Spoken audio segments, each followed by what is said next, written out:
witnessed likely saved lives and prevented a worse outcome, and we are eternally grateful to that law enforcement agency.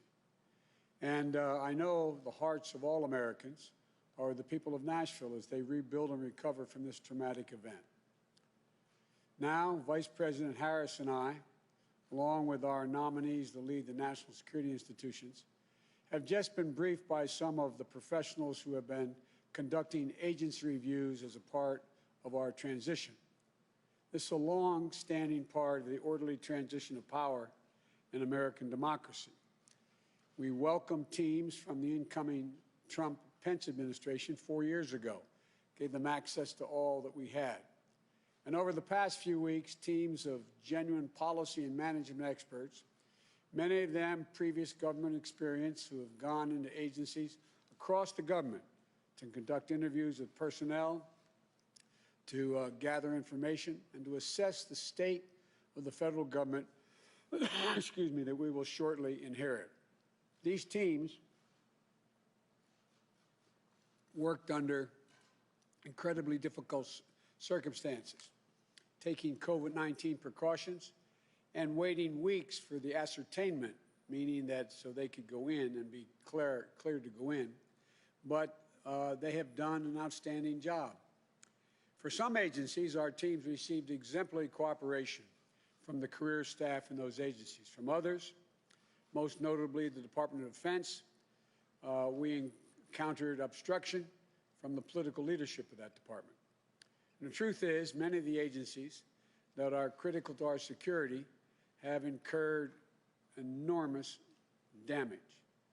Many of them have been hollowed out in personnel, capacity, and in morale, in the policy processes that have atrophied or have been sidelined, in the despair of our alliances and the disrepair of those alliances, in our absence from key institutions that matter to the welfare of the American people, in the general disengagement from the world. And all of it makes it harder for our government to protect the American people, to defend our vital interests, in a world where threats are constantly evolving and our adversaries are constantly adapting.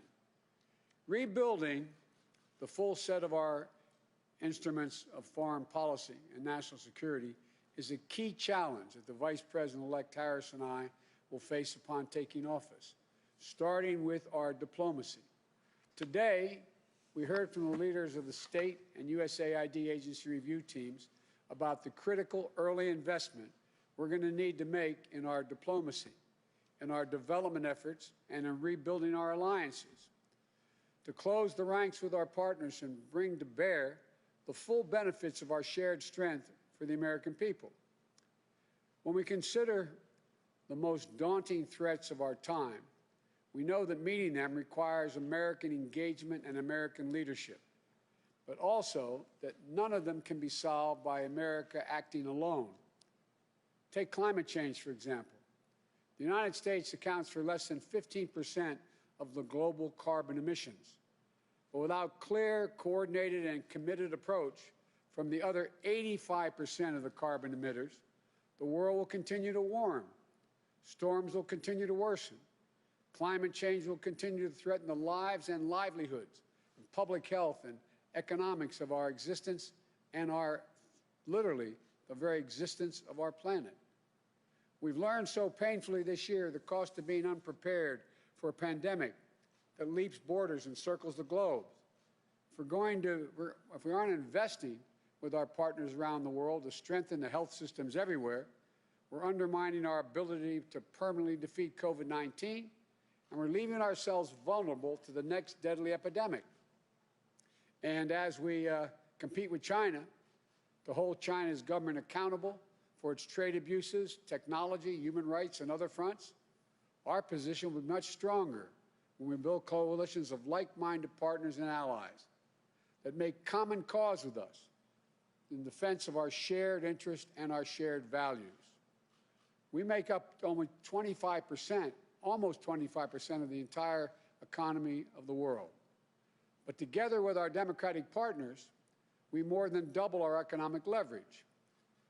on any issue that matters to the U.S. and China relationship, from pursuing a foreign policy for the middle class, including a trade and economic agenda that produces and protects American workers, our intellectual prosperity and the environment, to ensuring security and prosperity in the Indo-Pacific region, to championing human rights. We're stronger and more effective when we're flanked by nations that share our vision and the future of our world. That's how we multiply the impact of our efforts and make those efforts more sustainable. That's the power of smart, effective American leadership. But right now, there's an enormous vacuum.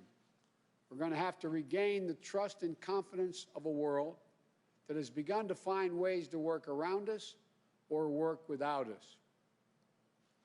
We also heard from key leaders of our intelligence and defense review teams, including Stephanie O'Sullivan, former Principal Deputy Director of the National Intelligence, and retired Army Lieutenant General Karen Gibson.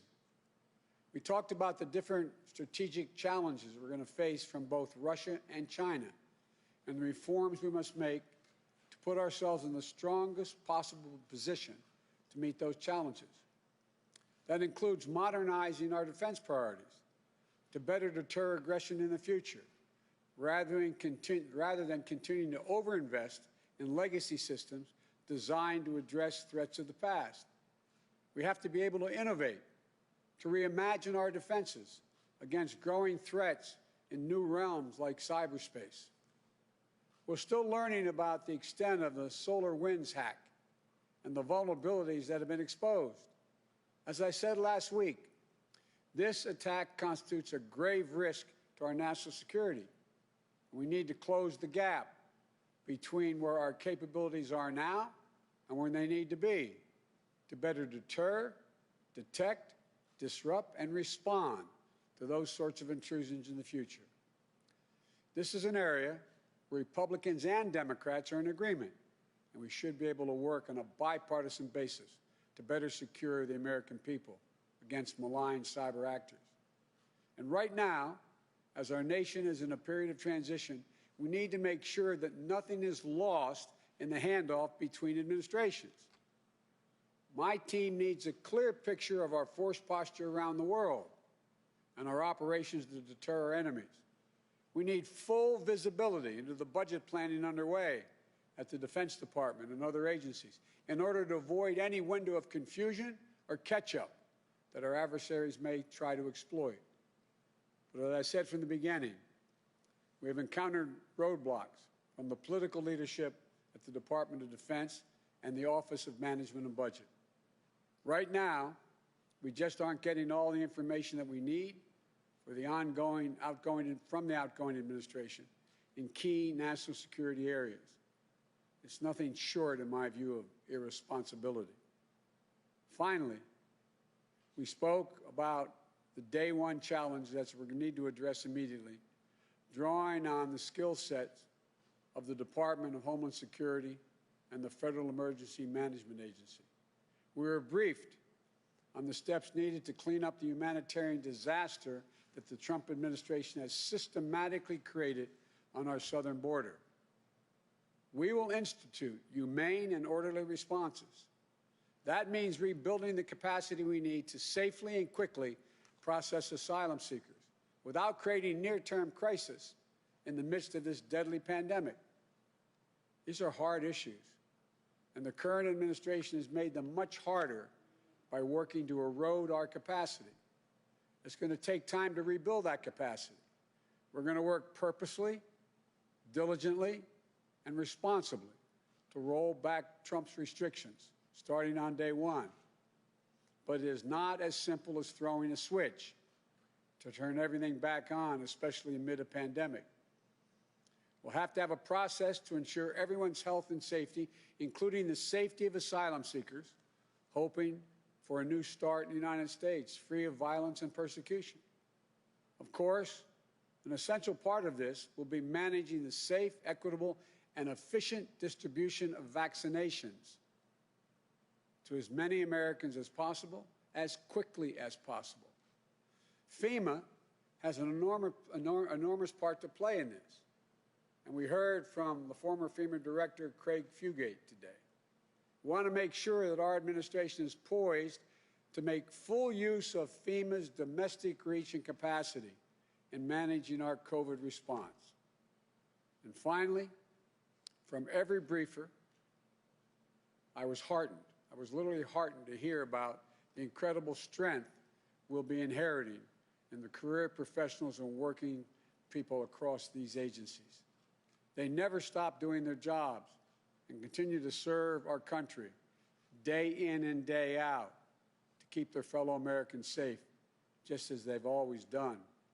These agencies are filled with patriots who have earned our respect and who should never be treated as political footballs. I'm looking forward to the honor of working with them again, to asking for their advice and inputs to help shape the best possible policies for all Americans. I want to thank the incredible folks who've served on these agency review teams as part of this transition. They've dedicated their time and energy, their vital experience and expertise to help ensure Vice President Harris and I are ready to hit the ground running. And we look forward to the start of a new year, fresh with hope and possibilities for better days to come, but clear-eyed about the challenges that will not disappear overnight. I want to reiterate my message to the American people. We've overcome incredible challenges as a nation, and we've done it before, and we will do it again. We'll do it by coming together, by uniting after years of pain and loss, a year particularly needed to heal, to rebuild, to reclaim America's place in the world. This is the work that lies ahead of us, and I know we're up to the task. We will champion liberty and democracy once more. We will reclaim our credibility to lead the free world, and we will, once again, lead not just by the example of our power, but by the power of our example. God bless you all, and may God protect our troops. Thank you.